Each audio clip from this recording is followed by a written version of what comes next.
आज 4 নভেম্বর মঙ্গলবার।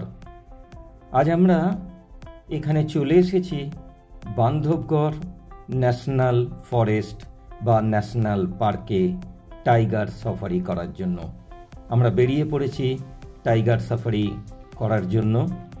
একটা জিপে 6 জন করে নেয়, প্লাস একজন গাইড থাকে প্রত্যেকটা জিপে। সত্যি বলতে কি কখনো ভাবিনি যে এত সামনে থেকে জঙ্গলের বাঘকে দেখতে পাবো।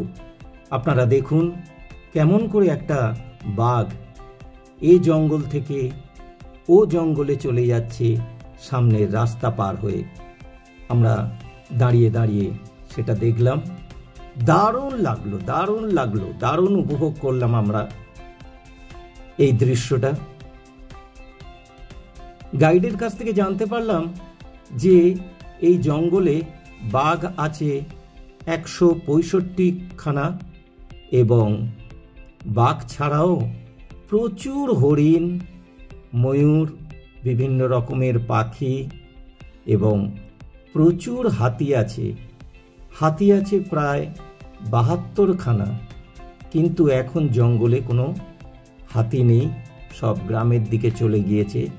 আমাদের বান্ধবগড়ে টাইগার সাফারি মোটামুটি শেষের পথে।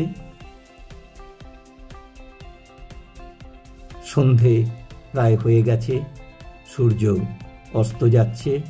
এবারে আস্তে আস্তে আমরা সাফারি শেষ করে হোটেলের পথে চললাম।